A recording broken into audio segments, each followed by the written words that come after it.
మోసపోకడి దేవుడు ఎక్కిరింపబడు. ఎంతమంది చదువుతున్నారు ఈ వాక్యాన్ని ప్రతిరోజు? రాసుకోమని చెప్పారు. ప్రతిరోజు ఈ వాక్యాన్ని చదువుకుంటూ జ్ఞాపకం చేసుకుంటూ ఉండాలని చెప్పారు. ఎంతమంది ఈ వాక్యాన్ని ప్రతిరోజు జ్ఞాపకం చేసుకుంటున్నారు? ఇక నుంచి అయినా జ్ఞాపకం చేసుకోండి.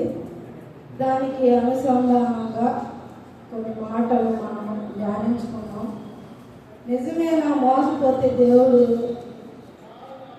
మోసపోతే ఎవరు వెక్కిరించబడతారు? ఎవరిని మోసం చేస్తే వెక్కిరించబడతారు? దేవుడే మోసపోడు కదా. మనం మోసం చేస్తాము కానీ దేవుడు వెక్కిరించబడడు. వెక్కిరింతల పనులు చేస్తాడు. కాబట్టి మనం దేవుని మోసం చేయకూడదు. బైబిల్ గ్రంథంలో నుంచి రూతు గ్రంథము 2వ అధ్యాయం చూద్దాం.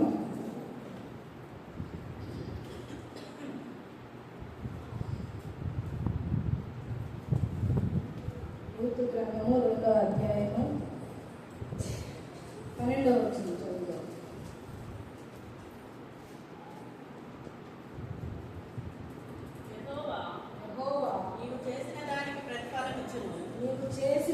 ప్రతిఫలం ఇచ్చును.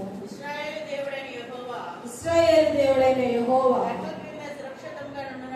రెక్కల క్రింద సురక్షితంగా ఉండునట్లు నీవు వచ్చితివి. ఆయన నీకు సంపూర్ణమైన బహుమానం ఇచ్చునని ఆమెకు ఉత్తరం ఇచ్చును. చాలు, మరోసారి చదువుదాం. యెహోవా నీవు చేసిన దానికి ప్రతిఫలం ఇచ్చును. ఇశ్రాయేలీల దేవుడైన యెహోవా రెక్కల క్రింద సురక్షితంగా ఉండునట్లు నీవు వచ్చితివి. ఆయన నీకు సంపూర్ణమైన బహుమానం ఇచ్చుచున్నానని ఆమెకు ఉత్తరం ఇచ్చును. బహుమానము ఇచ్చే దేవుడు, బహుమానము ఇచ్చే దేవుడు, ప్రతిఫలాన్ని ఇచ్చే దేవుడు, జీవము గల దేవుడు. ఆయన మనకి సంపూర్ణమైన బహుమానము ఇచ్చుచున్నాడు. ఈ మాటలు రూతు తను చేసిన పనిని బట్టి రూతుకు ప్రతిఫలం పొందుకుంటుంది.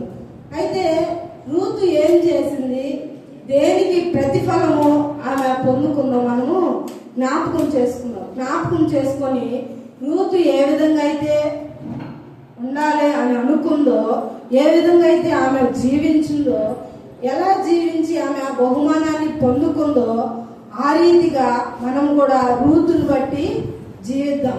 రూతు జీవించిన జీవన విధానాన్ని బట్టి మనం జీవించి మనము కూడా ప్రతిఫలాన్ని మనము పొందుకుందాం. మనం చేసే ప్రతి పనికి ఆయన బహుమానం ఇస్తాడు. ఆయన పక్షపాతం లేని దేవుడు. అందరికీ దేవుడు. ఆయన ఒకరికి ఎక్కువ కాదు, ఒకరికి తక్కువ కాదు. ధనం ఉన్న వాళ్ళని ఎక్కువగా ప్రేమిస్తాడు, ధనం లేని వారిని తక్కువగా ప్రేమిస్తాడు అనే పక్షపాతం లేని దేవుడు ఆయన. ప్రతి ఒక్కరిని ఒకే విధంగా ప్రేమిస్తాడు. ఆయన అందరికీ దేవుడు. అయితే మనము దీనిలో మనం పరిశీలన చేసుకున్నాం ఏంటంటే రూతు ఏ విధంగా ప్రతిఫలాన్ని పొందుకుంది, దేనిని బట్టి ప్రతిఫలాన్ని ఆమె ఏం చేసి ప్రతిఫలాన్ని పొందుకుందో ఒక 4 అంశాలు మనం చూద్దాం. మొదటిది పరిశీలన చేసింది. ఏం పరిశీలన చేసిందంటే రూతు గ్రంథము 1వ అధ్యాయము 13వ వచనం చూద్దాం. రూతు గ్రంథము 1వ అధ్యాయము 13వ వచనం. వారి కొరకు మీరు కనిపెట్టుకొనురా, మీరు వారి కొరకు కనిపెట్టుకొని పురుషులు లేక ఒంటరి కర్తలై ఉండురా. నా కుమార్తెలారా, అది కూడదు. యెహోవా నాకు విరోధి ఆయన. ఈ లాస్ట్ మాటను మనం జ్ఞాపకం చేసుకున్నాం. యెహోవా నాకు విరోధి ఆయన అని నయోమి మాట్లాడుతుంది. దేవుడు ఎవరికైనా విరోధి అవుతాడా? ఎవరికి విరోధి అవడు, శత్రువు అవడు, ఎవరిని హాని చేయడు. అందరినీ ప్రేమగా చూసే దేవుడు ఆమె ఎందుకు దేవుడు నాకు విరోధి అయ్యాడు అని ఆమె బాధపడుతుంది. ఆమె చాలా దుఃఖంలో ఉంది. అదే అధ్యాయంలో 21వ వచనం చూద్దాం. నేను సమృద్ధి గల దానినై వెళ్ళి తిని యెహోవా నన్ను రిక్తురాలినిగా తిరిగి రాజేసెను. మీరు నన్ను నయోమి అని పిలువనేలా యెహోవా నా మీద విరుద్ధముగా సాక్ష్యం పలికెను. సర్వశక్తుడు నన్ను బాధపరచునని వారితో చెప్పాను. ఆమె ఏ సందర్భంలో అంటుందంటే, ఆమె ఉన్న దేశంలో కరువు వచ్చింది. కరువు వచ్చినప్పుడు ఎక్కడికి వెళ్ళాలి అని ఎవరిని విచారించుకోకుండా, ఎవరితో మాట్లాడుకోకుండా ఆమె సొంత నిర్ణయం ఆమె తీసుకొని మోయాబు దేశానికి వెళ్ళింది. మోయాబు అది పాపంతో కూడిన దేశం అంట. ఆ దేశానికి వెళ్ళింది. ఆమె సమస్తాన్ని కోల్పోయింది. సొంత నిర్ణయం తీసుకుంది, సమస్తాన్ని కోల్పోయింది. అయితే ఆమె దేవుణ్ణి నిందిస్తుంది. ఏమని? యెహోవా నాకు విరోధి అయ్యాడు, నాకు దుఃఖం కలుగు చేశాడు, నన్ను రిక్తురాలుగా చేశాడు, నా మీద విరుద్ధ సాక్ష్యం పలికాడని ఆమె అంటుంది. అయితే సర్వశక్తుడైన దేవుడు నన్ను బాధపరిచాడు అనే మాటలు ఆమె పలుకుతుంది నయోమి. ఆమె ఒక అంత కోల్పోయింది, నిస్సహాయ స్థితిలో ఉంది, నిరాశలో ఉంది. అయితే ఈ మాటల్లో రూతు ఏం పరిశీలన చేసిందంటే, సర్వశక్తుడైన దేవుడు అనే మాటను ఆమె జ్ఞాపకం ఉంచుకుంది. ఈ పరిశీలన అనే దానికి ఒక ఎగ్జాంపుల్ చెప్తాను. ఒక వ్యక్తి తప్పు చేస్తే కోర్టు ఉరిశిక్ష వేసిందంట. ఉరిశిక్ష వేస్తే ఆ సమయం అయ్యే టైంకి వాళ్ళు తప్పు చేయలేదని నిరూపించుకోవటానికి చాలా ప్రయత్నాలు చేశాడు. అయితే ఒకళ్ళు దానికి క్షమాభిక్ష పెడతారు. ఆయన ఎవరంటే రాష్ట్రపతి. అయితే ఆ తప్పు చేసిన వ్యక్తి తన కుటుంబ సభ్యులందరూ తప్పు చేయలేదు అని నిరూపించుకుంటూ రాష్ట్రపతి దగ్గరికి వెళ్ళి క్షమాభిక్ష అడిగారంట. అడిగితే అప్పుడు ఆయన రాష్ట్రపతి అన్ని పరిశీలన చేసి ఒక ఉత్తరాన్ని జైలర్కి పంపించాడంట. ఏమనంటే, hang him not leave him అని పంపించాడంట. ఉత్తరం టెలిగ్రామ్ ద్వారా పంపించాడు. కరెక్ట్గా ఉరిశిక్ష పడే తేదీనే ఆ టెలిగ్రామ్ కూడా అందిందంట. అయితే ఆ జైలు అధికారి దానిని చదివి, ఆయన ఏ విధంగా చదివాడంటే, hang him not leave him అని చదివాడంట. చదివి వెంటనే ఉరి తీసేశాడంట. మనము చదివేది పరిశీలించుకొని చదవాలి. మామూలుగా అయితే దాన్ని రాష్ట్రపతి ఏ విధంగా పంపించాడు? హ్యాంగ్ హిమ్ నాట్, అతన్ని ఉరి తీయొద్దు, అతన్ని వదిలేయండి అని రాష్ట్రపతి పంపిస్తే, ఆ జైలరు ఆయనకున్న అనుభవంతో తొందరపడి ఆవేశపడి ఆ పని తప్పుగా చదువుకున్నాడు. సరిగా పరిశీలన చేసుకోలేకపోయాడు. పరిశీలించడంలో చాలా భావం ఉంటుంది. మనం దేవుని వాక్యాన్ని చదివేటప్పుడు పరిశీలిస్తూ చదవాలి. ఆ వాక్యంలో ఏమి అర్థం ఉంది, తప్పుగా అర్థం చేసుకోకూడదు. దాని భావం ఏంటిది అనేది జాగ్రత్తగా మనం చూసుకుంటూ పరిశీలన చేసుకోవాలి. ఈరోజు మనం ఇక్కడ కూర్చున్నామంటే దానికి కారణం దేవుడే. మంచి ఆరోగ్యాన్ని ఇచ్చాడు, ఆయుష్ని ఇచ్చాడు. కాబట్టే దేవుని సన్నిధిలో మనం కూర్చున్నాం. ఆయనే కనుక లీవ్ హిమ్ అన్నాడు అనుకో మనల్ని, ఈరోజు మనం ఇక్కడ ఉంటామా? ఉండము కదా. కాబట్టి మనము ఆయన్ని వెంబడించే వారిగా ఉండాలి. పరిశీలించి దేవుని వాక్యాన్ని చదువుతూ దేవుని వాక్యాన్ని మనము జ్ఞాపకం చేసుకోవాలి. యెషయా గ్రంథము 34వ అధ్యాయం 16వ వచనం చూద్దాం. యెషయా గ్రంథము 34వ అధ్యాయము 16వ వచనం. పరిశీలించి చదువుకొనుడి, వాటి యందు ఏదియూ లేక ఉండదు, దేని చేత దాని యొద్ద ఉండక మారదు. నా నోట నుండి వచ్చిన ఆజ్ఞ ఇదే, ఆయన ఆత్మ వాటిని పోగు చేయును. ఏం చదవాలంట? పరిశీలించి దేవుని వాక్యాన్ని మనము పరిశీలించి చదువుకోవాలి. రూతు పరిశీలిస్తుంది, నయోమి వ్యక్తం చేస్తుంది, దేవుడు నన్ను రిక్తురాలినిగా చేశాడు, నన్ను బాధపరిచాడు, నిస్సహాయ స్థితిలో నేను సమస్తాన్ని కోల్పోయానని నయోమి వ్యక్తం చేస్తుంటే ఆమె వ్యక్తం చేసేదానికి ఆధారాలు కూడా ఏమీ కనిపించట్లేదు. అయితే రూతు మాత్రం ఆమె ఈ ఈ ఈ శ్రమల వెనక, ఆమె పడ్డ కష్టం వెనక, ఆమె పొందిన శ్రమల వెనక ఏదో మేలు దాగి ఉంది అని నిరీక్షించింది. దానిలో ఆమె అంత సమస్తాన్ని కోల్పోయిందంటే దాని వెనకాల ఏదో ఆశీర్వాదం ఉందని రూతు పరిశీలన చేసుకుంటుంది. కాబట్టి అటువంటి పరిశీలనను మనం చేసుకోవాలి. పరిశీలన చేసి మనం చేసే ప్రతి పని దాన్ని బట్టి మనము బహుమానాన్ని పొందుకుంటాం. ప్రసంగి గ్రంథము 7వ అధ్యాయం 24 వచనం చూద్దాం. ప్రసంగి గ్రంథము 7వ అధ్యాయము 24 వచనం.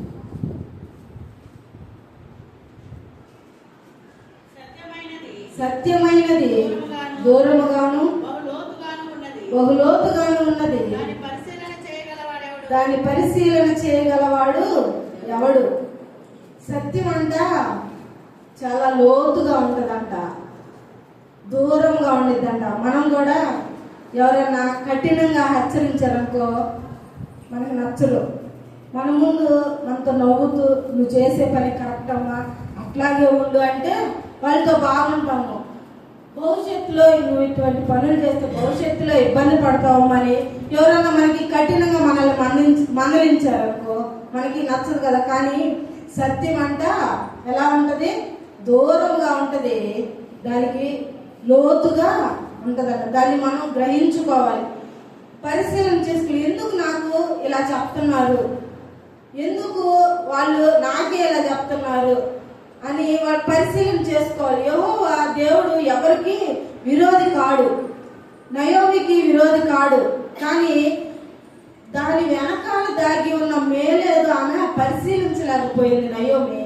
రూతు మాత్రం సర్వశక్తుడైన దేవుడు అన్న మాటను ఆమె పరిశీలించి దాన్ని బట్టి ముందుకు సాగిపోతుంది. మనము ఏమి వింటున్నాము, మనం ఏం చేస్తున్నాము, మనం ఏం చూస్తున్నాము, మనల్ని మనము పరిశీలన చేసుకోవాలా. దేవుడు మనకు ఒక వాగ్దానాన్ని ఇచ్చాడు. ఈ వాగ్దానం ఎందుకు ఇచ్చాడు?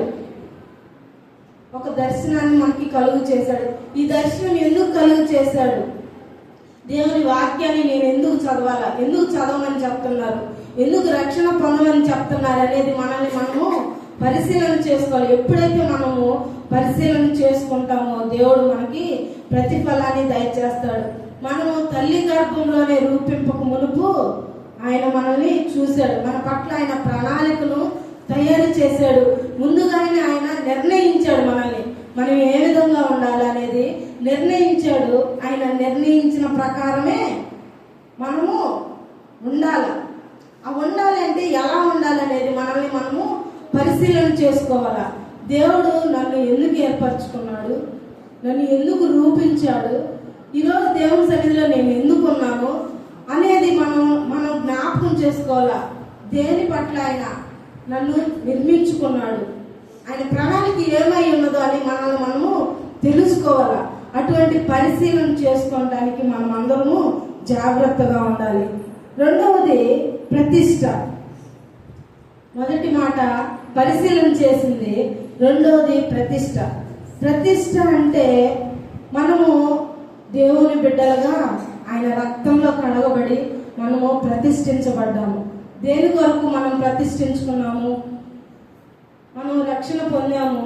ఎక్కడికి వెళ్ళాలి? రక్షణ పొందిన తర్వాత మన గోల్ ఏంటిది? పరలోక రాజ్యంలో చేరాల. పరలోక రాజ్యంలో చేరాలంటే దేవుడు మనల్ని ప్రతిష్ఠించుకున్నాడు. మనము ఒక మైకును కొన్నాము. ఈ మైకు దేవుని సన్నిధిలోనే వాడాలని కొత్త మైకులు కొని ప్రతిష్ఠించి ప్రార్థన చేసాము. ఈ మైకులు బయట జరిగే ప్రోగ్రాంకి వెళ్తే ఏమైనా ఉపయోగపడతాయా? ఒకవేళ సౌండ్ ఉపయోగపడింది, కానీ ఇది దేవుని కొరకు నిర్ణయించింది, దేవుని పని కొరకు వాడాలని మనం ప్రతిష్ఠ చేసుకున్నాం. బయట పనులకు వాటిని వాడకూడదు. మనం కూడా దేవుని సన్నిధిలో ఉండాలి, ఆయన రాజ్యంలో ఉండాలని మనల్ని మనం ప్రతిష్ఠ చేసుకున్నాము. ఈ లోక కార్యక్రమాలు వాటిలో మనం పాలు పొందకూడదు. వాటిలో మనం పాలు పొందామనుకో మనంతటా మనమే శ్రమలు కష్టాలు కొని తెచ్చుకుంటాం. యెహెజ్కేలు గ్రంథము 48వ అధ్యాయం 11వ వచనం చూద్దాం. యెహెజ్కేలు గ్రంథము 48వ అధ్యాయము 11వ వచనం.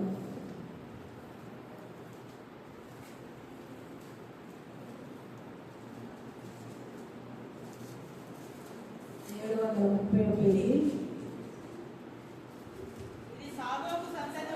ఇది సాదోకు సంతతి వారే నాకు ప్రతిష్ఠింపబడి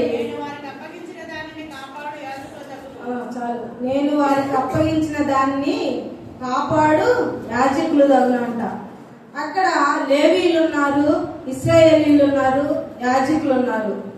లేవీలు దేవుని సన్నిధిలో మొరపెడుతూ చాలా ప్రయోజనాలు పొందారు. ఇశ్రాయేలీలు కూడా చాలా మేలులు పొందారు. కానీ దేవుణ్ణి విడిచిపెట్టారంట. వాళ్ళకంతా సమృద్ధిగా ఉన్నప్పుడు వాళ్ళు దేవుణ్ణి విడిచిపెట్టారు.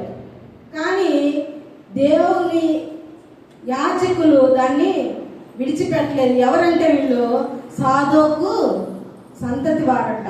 వారు దేవుని కొరకే ప్రతిష్ఠించబడిన వారంట. వారు దేవుణ్ణి ఎప్పటికీ విడిచిపెట్టలేదు. కాబట్టి దేవుని కొరకు మనం ప్రతిష్ఠించుకున్నాం. ఈ సంవత్సరం ప్రతి విజ్ఞాపనలో దేవుని సన్నిధిలో ఉండాలి, ప్రతి ఆరాధనలో దేవుని సన్నిధిలో ఉండాలని మనం ఒక నిర్ణయం తీసుకున్నప్పుడు దానికి లోబడాలి. దానిని విడిచిపెట్టి మనం వెళ్ళకూడదు. జకరియా గ్రంథము 14వ అధ్యాయం 20వ వచనం చూద్దాం. జకరియా గ్రంథము 14వ అధ్యాయము 20వ వచనం.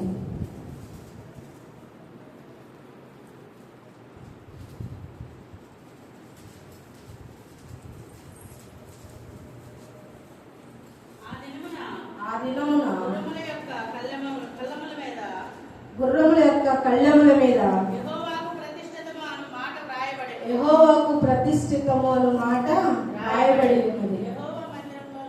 యెహోవా మందిరంలోనున్న పాత్రలు బలిపీఠములు ఎదుటనున్న పళ్ళెముల వలె చాలు ప్రతిష్ఠితములుగా ఎంచబడినంట. గుర్రాలు ఈ దేవుడు ఒక గాడిద పిల్ల మీద ఎక్కి దాన్ని దేవుని కొరకు ప్రతిష్ఠించారు. గుర్రాలని దేవుని కొరకు ప్రతిష్ఠించారు. ఆ గుర్రాలే కాదంట, ఆ గుర్రాలకు వేసిన కళ్ళెము కూడా దేవుని కొరకు ప్రతిష్ఠించబడింది. అది దేవుని కొరకు మాత్రమే వాడబడాలి. మనల్ని కూడా దేవుడు ప్రతిష్ఠించుకున్నాడు.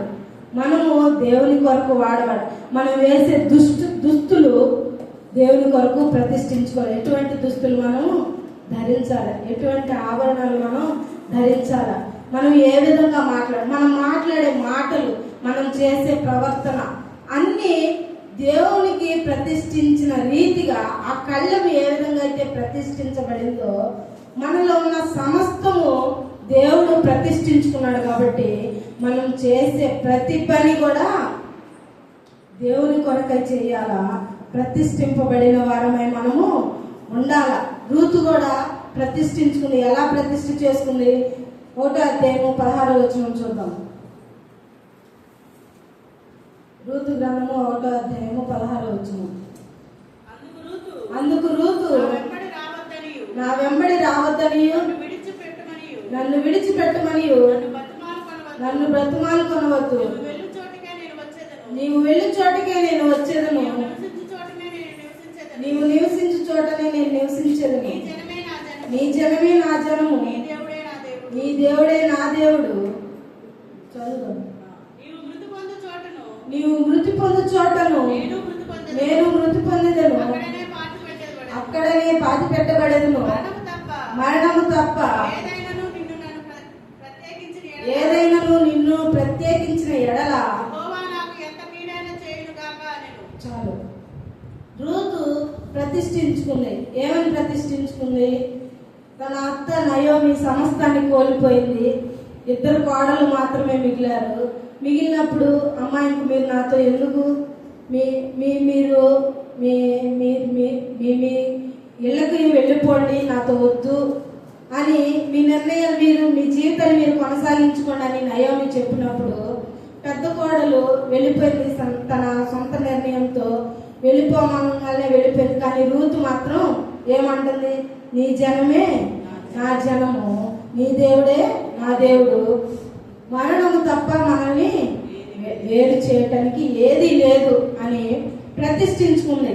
తన అత్తతోనే ఉండాలా, ఆమె ఎక్కడికి వెళితే అక్కడికి నేను వెళ్ళాలి, ఆమె చేసే పనిలో నేను ఉండాలని ఆమె ఒక ప్రతిష్ఠించుకుంది.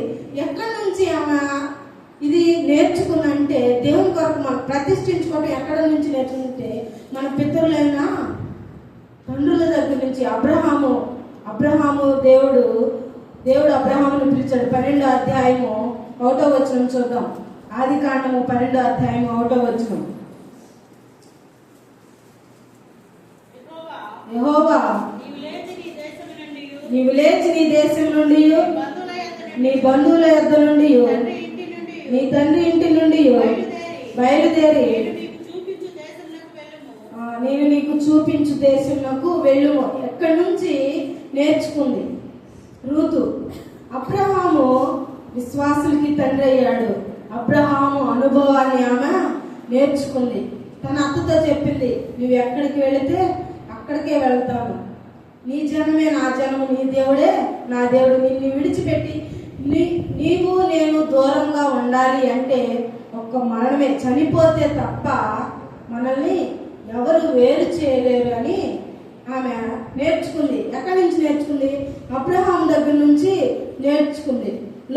అబ్రహాము లోతు ఇద్దరు బంధువులే, కానీ ఒకనొక టైంలో ఇద్దరు చెరొక ప్రాంతానికి వెళ్ళిపోయారు. కానీ సత్యం దేవుని వాక్యం మాత్రము విడిపోలేదు. ఒకవేళ మనము ఈ లోకంలో స్నేహితులు విడిపోవచ్చు, బంధువులు విడిపోవచ్చు, భార్య భర్తలు విడిపోవచ్చు, తల్లిదండ్రులు బిడ్డలు విడిపోవచ్చు, కానీ దేవుని వాక్యం ఎప్పటికీ మనల్ని విడిచిపెట్టి పోదు. రూతు దేవుని వాక్యాన్ని అనుసరించింది. దేవుడు చెప్పిన ఆ మాటలు జ్ఞాపకం చేసుకొని తన సమస్తాన్ని విడిచిపెట్టి తన అత్తైన నయోమిని వెంబడించింది. మనం కూడా దేవుని సన్నిధిలో దేవుని రక్తంలో కడగబడిన మనము దేవుని కొరకు మాత్రమే ప్రతిష్ఠించుకోవాలా. మనము చనిపోయామంటే అది దేవుని సన్నిధిలో ఉండాలి. మనం చనిపోయిన తర్వాత ఇతరుల కోసం, బంధువుల కోసం, స్నేహితుల కోసం చనిపోకూడదు. చనిపోతే ప్రయోజనం ఏముంది? ఏమీ లేదు. ఒకవేళ క్రైస్తవుల్ని హింసిస్తున్నారు కదా ఇప్పుడు, ఒకవేళ అటువంటి సమయంలో మరణించారనుకో అది దేవునికే మహిమ. కానీ మనంతటా మనం మరణాన్ని కొని తెచ్చుకున్నాం, అది మనకి మహిమ కాదు. దేవుడు మనల్ని ఏర్పరచుకున్నాడు, లోకంలో నుంచి మనల్ని ఏర్పరచుకుని ఆయన సొంత రక్తంతో మనల్ని కొన్నాడు. కాబట్టి ఆయన కొరకు మనము జీవించాలి. ఆయన వాక్యము ఎప్పుడు మనల్ని విడిచిపెట్టిపోదు. ఆ వాక్యాన్ని మనము పరిశీలన చేసుకోవాలి. మూడవది వలసపోవటం. ఇద్దరు కలిసి ప్రయాణం చేశారు. రూతు యవ్వన వయసురాలు, యవ్వన స్త్రీ. నయోమి వృద్ధాప్యంలో ఉంది. మనమైతే ఎక్కడికన్నా ఊరికి వెళ్ళేటప్పుడు పెద్దవాళ్ళతో ఊరికి వెళ్ళమంటే వెళ్తామా? పిల్లలు వెళ్ళరు, స్నేహితులతో వెళ్తారు, లేదంటే మన వయసు వారితో వెళ్తారు. చిన్నపిల్లలు అయితే చిన్నపిల్లల దగ్గర ఆడుకుంటారు, పెద్దోళ్ళు అయితే పెద్దలకు సంబంధించిన దాంట్లోనే. ఒకరికి వ్యత్యాసం ఉండదు. కానీ ఇక్కడ రూతు తన అత్త వృద్ధాప్య స్థితిలో ఉన్నా కూడా తన అత్తని వెంబడించింది. ఏమో వయసు వేరు, ఆమె వయసు వేరు. ఏమో ఇప్పుడే జీవితాన్ని మొదలు పెడుతున్న రూతు, నయోమి జీవితం ముగించే సమయానికి వచ్చింది. అయితే దేవుని సన్నిధి ఎవరికి వేరు లేదు. దేవుని సన్నిధిలో ప్రతి ఒక్కరిని ఉండొచ్చు. చిన్నపిల్లలైనా, పెద్దలైనా, వృద్ధులైనా, ఎవరైనా సరే దేవుని సన్నిధిలో ఉండాలి. అందరినీ ఏకం చేయగల ఏకైక స్థలం ఏదంటే అది జీవం గల దేవుని సంఘం మాత్రమే. ఆ జీవం గల దేవుని సంఘంలో ఈరోజు మనం కూర్చున్నామంటే దానికి కారణం ఆయన అందరికీ ప్రభు, ఏ భేదము లేదు, అందరికీ ప్రభు. పిల్లలకి దేవుడే పిల్లల్ని దీవించేవాడే, ఆశీర్వదించేవాడే, పెద్దల్ని దీవించేవాడే, ఆశీర్వదించేవాడే, వృద్ధుల్ని దీవించేవాడే, ఆశీర్వదించేవాడే, తెలియని వారిని తెలియచేసేవాడు. ఆయన గురించి తెలియచేసేవాడు. ఆయన ఏ భేదం లేదు. అటువంటి జీవం గల దేవుని సన్నిధిలో మనందరము ఉన్నాము. ఈ నయోమి తెలిసిన ప్రాంతానికి తిరిగి ఆమె వస్తుంది. రూతు తెలియని ప్రాంతానికి వస్తుంది. ఆమె జీవితంలో రూతు మొదటిసారిగా మరలా ఆ దేశానికి వస్తుంది. నయోమి మరలి వెళుతూ అక్కడి నుంచి వెళ్ళిపోయింది, కరువు వచ్చిందని మరలా తన దేశానికి ఆమె వచ్చింది. ఆమె వచ్చి దేవుని సన్నిధిలో వాళ్ళిద్దరి మధ్య సమన్వయం, వాళ్ళిద్దరి మధ్య బంధం ఏర్పడింది. అటువంటి బంధము దేవునితో మనము కలిగి ఉండాలి. దేవునితో మనము అటువంటి బంధం కలిగి ఉండాలంటే మనం దేవునితో సహవాసం చేయాలి. మన ప్రతి అవసరత దేవునికి చెప్పుకోవాలా. మనం చెప్పినప్పుడు ఆయన మనకి ఆ సమాధానం వచ్చేంత వరకు వేచి చూడాల. గడియారం చెప్తుందంట, ఆ పెద్ద ముళ్ళు నేను అంతా తిరిగి వచ్చే వరకు గంటల ముళ్ళకు చెప్తుందంట, నువ్వు ఒక్కడుగు కూడా వేయటానికి వీల్లేదని. ఆ గంటల ముళ్ళు నిమిషానికి చెప్తుందంట, నేను తిరిగి వచ్చేంత వరకు ఒక అడుగు కూడా. ఆ మూడిటి మధ్య ఉన్న సమన్వయము అన్నీ ఒక మాట మీదే ఉన్నాయి. అలాగే మనము కూడా దేవుని వాక్యంతో సమన్వయం కలిగి ఉండాల. దేవుని వాక్యాన్ని మనము అనుసరించాల. ఈ వాక్యాన్ని నేను ఎందుకు వినాలి, లేకపోతే నా కోసమే చెప్తున్నారని మనం అనుకోకూడదు. మన కోసమే కదా దేవుని వాక్యం, మనం మారటానికే కదా దేవుని వాక్యాన్ని మనం వినాలి. సమూయేలు చిన్నవాడైనప్పుడు దేవుని సన్నిధిలో తన తల్లి పాలు విడిచిన వెంటనే వదిలిపెట్టింది, దేవుని కొరకు ప్రతిష్ఠించింది, దేవుని సన్నిధిలో పరిచర్య చేస్తూ ఉంది. అయితే దేవుని స్వరము సమూయేలుకి వినబడుతుంది, కానీ దానిని అర్థం చేసుకోలేకపోతున్నాడు. దేవుని పిలుపు వినబడుతుంది, ఆ మాటకు దేవుని మాటలు వినబడుతున్నాయి, కానీ ఆ మాటలకు అర్థం తెలియట్లా. అయితే ఏలి వృద్ధుడు, ఆయన బలహీనుడైపోయాడు, దేవుని దర్శనాన్ని కోల్పోయాడు, నాశనానికి నిర్దేశింపబడ్డాడు ఏలి. అయితే ఏలి చెప్తున్నాడు సమూయేలుకి, పిలిచినప్పుడు స్వరం వినపడగానే వింటున్నాను, చెప్పు ప్రభు అని మాట్లాడు. ఆయన అనుభవము సమూయేలుకి నేర్పిస్తుంది. మనము కూడా మన ముందున్న పెద్దలు వాళ్ళ నుంచి మనం నేర్చుకోవాలా. వాళ్ళు ఎందుకు చెప్తున్నారు, పదే ఎందుకు చెప్తున్నారు, మారు మనసు పొందండి, సమయానికే రండి, దేవుని సన్నిధిలో ఉండండి అని వాళ్ళు అనుభవించారు. వాళ్ళు అనుభవించి దేవుని కార్యాలను పొందుకున్నారు. కాబట్టి ఒకవేళ ఈ సమయంలో ఏలి కూడా దేవుని దర్శనాన్ని పొందుకున్నాడు, కానీ ఒకనొక టైంలో ఆ దర్శనం కోల్పోయాడు. కానీ అతనికి ఉన్న అనుభవం ద్వారా సమూయేలుని నడిపించారు. మనం కూడా మన ముందు పితరులు ఏ విధంగా అయితే వాళ్ళు నడిపించబడ్డారో, ఒకవేళ వాళ్ళు శ్రమలు పడ్డారు, వాళ్ళు ఒకేసారి వృద్ధిలోనికి రాలా, కష్టాలు పడ్డారు, శ్రమలు పడ్డారు. కానీ అయితే దేవుడు వారికి ఉన్న అనుభవాన్ని మనకు తెలియచేస్తున్నాడు. అటువంటి అనుభవంలో వారిని అనుసరించి మనము జీవించాలి. నయోమి కూడా తన అనుభవం ద్వారా రూతుకి నేర్పిస్తుంది. నయోమి చెప్పే ప్రతి మాటను రూతు తూచా తప్పకుండా పాటిస్తుంది. మనం కూడా దేవుని సన్నిధిలో ఇక్కడ నిలబడి చెప్పే వారి మాటను తూచా తప్పకుండా మనము పాటించాలి. పాటిస్తే దేవుని కార్యాలు మనము చూస్తాం. 4వది, ఆమె ప్రోగు చేసుకుంటుంది. రూతు గ్రంథం 2వ అధ్యాయము 17వ వచనం చూద్దాం. రూతు గ్రంథము 2వ అధ్యాయము 17వ వచనం.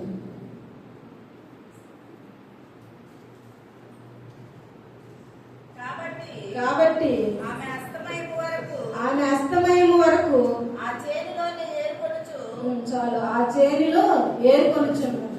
ఆ బోయజ్ పొలంలోనికి వెళ్ళి ఆమె వాళ్ళు వదిలిపెట్టిన ధాన్యాన్ని ఆమె ఏరుకుంటుంది, ప్రోగు చేసుకుంటుంది, సమకూర్చుకుంటుంది. మనం ఏ ఏ పనుల్ని ప్రోగు చేసుకుంటున్నాం. దేవుని సన్నిధికి రావాలంటే ఎగ్గొట్టడానికి ఏ ఏ కారణాలు వెతులాడుకుంటున్నాం. సంపాదించుకోవటానికి ఏ ఏ పనుల్ని తెలుసుకుంటున్నాం, వేటిని ప్రోగు చేసుకుంటున్నాం. దేవుని సన్నిధిలో మనం జ్ఞాపకం చేసుకోవాలి. మళ్ళా చూద్దాం 17వ అధ్యాయము 17వ వచనం. కాబట్టి ఆమె అస్తమయము వరకు ఆ చేతిలో ఏరుకొనుచు తాను ఏరుకొనిన దానిని గుల్లగొట్టగా అవి దాదాపు తూమెడు ఎవలాయను. చాలు. ఆమె సాయంత్రం వరకు ఏరుకుంటుంది, ప్రోగు చేసుకుంటుంది. సాయంత్రం అయ్యేసరికి దాన్ని ఏం చేస్తుందంటే ఆమె ఏరుకొచ్చిన ఆ పనులు, ఆ ధాన్యాన్ని అంతా మళ్ళా జల్లెడ కడుతుందంట. దాన్ని ఎదలు కొడుతుంది, తూర్పార పడుతుంది. తూర్పార పట్టి ఆ గింజలు ఎంత అయినాయంట? తూమిడి ఎవలాయను, కొంచెమే అయినాయి అంట. దేవుడు తినేవారికి ఆహారాన్ని పెడతాడు, అడిగిన వారికి ఇస్తాడు, ధాన్యాన్ని ఇస్తాడు, వారికి సమకూరుస్తాడు. అయితే విత్తేవాడికి విత్తనాలు ఇస్తాడంట. మనము దేవుణ్ణి ఏం అడుగుతున్నాం? తినడానికి తిండి అడుగుతున్నామా? మనం జీవించడానికి ధాన్యము అడుగుతున్నామా? లేదంటే విత్తనాలు అడుగుతున్నామా? ఆ విత్తనాలు ఒకవేళ నా దగ్గర 3-4 విత్తనాలు ఉండొచ్చు, కానీ ఆ విత్తనం నాటినప్పుడు దాని ఫలం ఎంత వస్తుంది? 30 అంతలు, 60 అంతలు, 100 అంతల ఫలాన్ని దేవుడు దయచేసేవాడు. మనం ఏం అడుగుదాం? ఆహారాన్ని అడుగుదామా? ధనాన్ని అడుగుదామా? విత్తనాన్ని అడుగుదామా? దేవుని వాక్యం విత్తనం వంటిది. దేవుని సేవకులు మరి ఆయన ఆలోచన ఏ విధంగా ఉందో తెలియదు, కానీ ఏప్రిల్లో హాస్పిటల్లో ఉన్నప్పుడు, హాస్పిటల్ నుంచి మళ్ళా తిరిగి వచ్చిన తర్వాత ఆ 6 నెలలు ప్రతి వారం ఒక్కొక్కరికి ఒక్కొక్క సమయం ఇచ్చారు. ఆ రోజు ఆ సమయం ఇవ్వబట్టేనేమో ఈరోజు ఉంది. మనం కొద్ది మందిమైన ఆ విత్తనము విస్తరిస్తూ ఉంది, అభివృద్ధి పరుస్తుంది, ఫలింపును ఇస్తూనే ఉంది. ఆయన నేర్పించాడు, విత్తనాన్ని చల్లి దేవుని సన్నిధికి వెళ్ళిపోయాడు. ఆ విత్తనాలుగా ఉన్న మనము 30 అంతలుగా, 60 అంతలుగా, 100 అంతలుగా ఫలించాల. దేవుని వాక్యాన్ని విత్తటం నేర్పించాడు. ఇంకా చాలా ఈ దేవుని వాక్యాన్ని ధ్యానించేటప్పుడు చాలా తెలుసుకుంటూ ఉన్నాం. అంతకుముందు కొంచెమే తెలుసుకున్నాము, ఇప్పుడు చాలా వరకు ఎలా ఉండాలి, ఇంకా ఏం చెప్పాలి, ఇంకా ఏం తెలుసుకోవాలి అనేవి తెలుసుకుంటూ ఉన్నాం. దేవుని వాక్యాన్ని మనం కూడా చదివేటప్పుడు ఇతరులకి చెప్పాలా. మన ద్వారా ఒక్కలన్నా రక్షణ పొందాలి. మనం ఉండే విధానాన్ని బట్టి మనల్ని చూసి ఇతరులకి మనము మాదిరికరంగా ఉండాలి. రూతుకు వచ్చిన బహుమానం ఏంటంటే జెఫన్యా గ్రంథము 3వ అధ్యాయము 10వ వచనం చూద్దాం.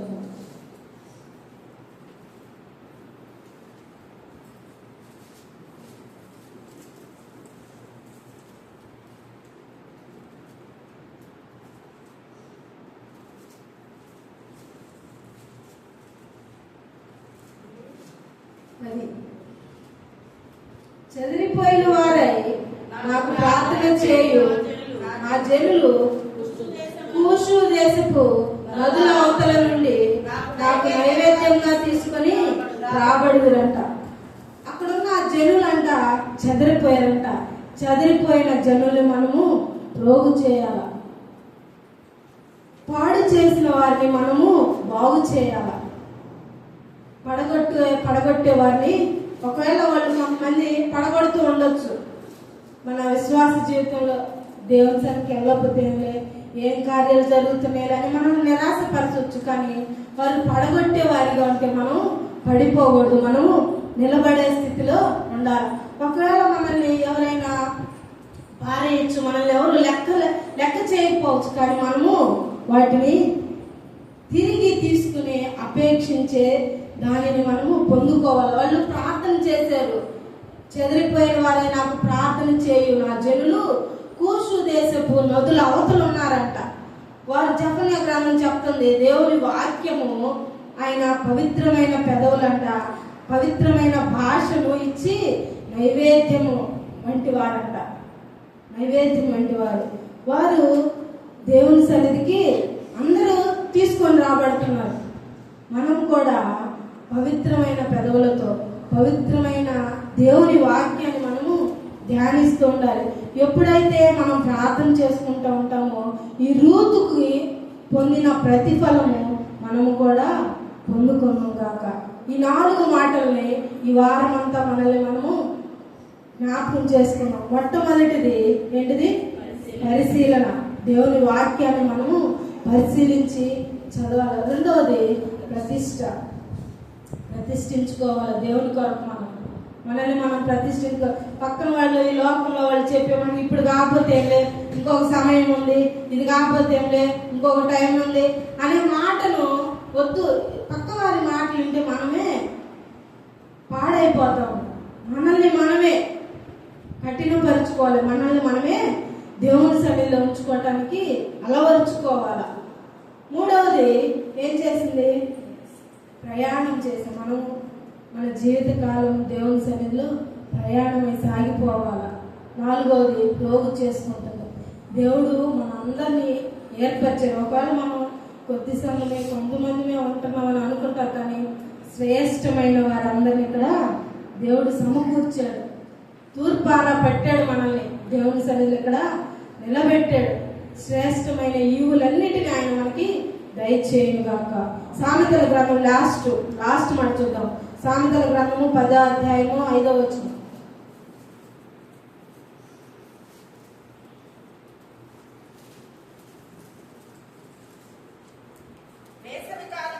వేసవి కాలమున కూర్చువాడు బుద్ధిగల కుమారుడు, కోతకాలమందు నిద్రించువాడు సిగ్గుపరచు కుమారుడు అంట. వేసవి కాలంలో నాకు చెమట పోస్తుందిలే, బయట ఎండ ఎక్కువగా ఉందిలే, నేనేం పనికి వెళ్తాను, నేనేం పని చేయలేనని కూర్చున్నాం అనుకో, తర్వాత కాలంలో మనము తినడానికి ఏమీ ఉండదు. ఎంత కష్టమైన వేసవి కాలంలో మనము కూర్చుకోవాలి. కూర్చుకుంటే కోత కాలం ముందు ఆ కోసే కాలం వచ్చేటప్పుడు మనం నిద్రించకూడదంట. నిద్రిస్తే సిగ్గుపరిచే కుమారులుగా ఉంటామంట. కష్టపడాల్సిన సమయంలో కష్టపడాలి. ఆ సమయంలో కష్టపడకుండా కూర్చొని విశ్రాంతి తీసుకునే సమయంలో కష్టపడాలంటే చేయగలమా పని? అటువంటి వారు సిగ్గుపరచబడతారంట. దేవుని సన్నిధి వేసవి కాలంలో కూర్చుకునేవాడు బుద్ధిగల కుమారుడు. వేసవి కాలం అంటే మనం సమయం ఉన్నప్పుడే దేవుణ్ణి అంగీకరించాలి. సమయం అంతా అయిపోయినాక యవ్వన కాలంలోనే దేవుని మనము సొంత రక్షకుడిగా అంగీకరించాలి. నీ వయసు పోయినాక, నీ బలము పోయినాక, నీ ఆరోగ్యం పోయినాక దేవుని సన్నిధికి వచ్చి ఏం ప్రతిఫలం పొందుకుంటావు? నువ్వు దేవుని కొరకు ఏ విధంగా ఉపయోగపడతావు? ఒకసారి ఆలోచన చేసుకున్నావు. ఇప్పుడే మన ప్రభు అయిన యేసుక్రీస్తు 13 సంవత్సరాలకే రక్షణ పొందాడంట. యవ్వన కాలంలో మనం యవ్వన కాలంలో రక్షణ పొందకుండా ఏ కార్యాలు చేయాలని వేటి కోసం ప్రయాసపడుతున్నాం? నిద్రించే వారంగా ఉంటున్నామా? సమయం ఉన్నప్పుడే దాన్ని సద్వినియోగం చేసుకుని కుమారులుగా మనము ఉంటున్నాము. సమయం ఉన్నప్పుడే సమయాన్ని మనము వినియోగించుకోవాలి. వినియోగించుకున్నప్పుడే దానికి తగిన ప్రతిఫలాన్ని మనం పొందుకుంటాం. ఎవరు సంపూర్తిగా ఉన్నవాళ్ళు లేరు, పరిశుద్ధులుగా ఉన్నవారు ఎవరు లేరు. నాకు ఒక సమయం కావాలి, నేను ఇంకా ఇంకొక పని చేయాలి అని మనం ఎందుకు అనుకోవాలి? నువ్వు దేవుని సన్నిధిలోకి రా, నీ పని దేవుడు చేస్తాడు. దేవుడు చేస్తేనే నేను రక్షణ పొందుతానంటే కుదిరిద్దా? కుదరదు కదా. కాబట్టి సమయం ఉన్నప్పుడే సమయాన్ని సద్వినియోగపరచుకోవాలి. దినాలు చాలా గడ్డుగా ఉన్నాయి. ఎవరు సమయం ఎప్పుడు అయిపోతుందో తెలియట్లేదు. మొన్న రాయలపాలెంలో ముసలాయన చనిపోయాడు కదా. ఉదయాన్నే కూతురు దగ్గరికి వెళ్ళి వచ్చాడంట, స్నానం చేశాడంట. స్నానం చేసి వచ్చి కూర్చోబెట్టని ఆవిడ భార్య తన్నాడంట.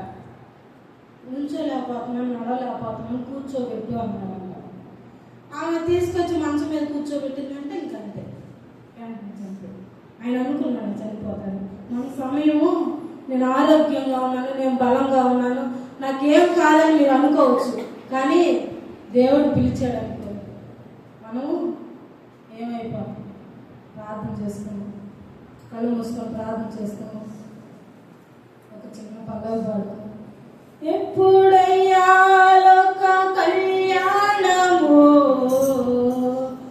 ఎక్కడయ్యా మహోత్సవం, ఎప్పుడయ్యా లోక కళ్యాణము, ఎక్కడయ్యా మహోత్సవం.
చెప్పబడిన వాక్యాన్ని బట్టి తండ్రి, రూతు ఏ విధంగా అయితే దేవా మిమ్మల్ని వెంబడించిందో, వాక్యాన్ని పరిశీలించిన తండ్రి, అటువంటి అనుభవం రూతు పొందిన అనుభవాన్ని తండ్రి మేము కూడా పొందుకోవడానికి మీరు మాకు సహాయం చేయాలి తండ్రి.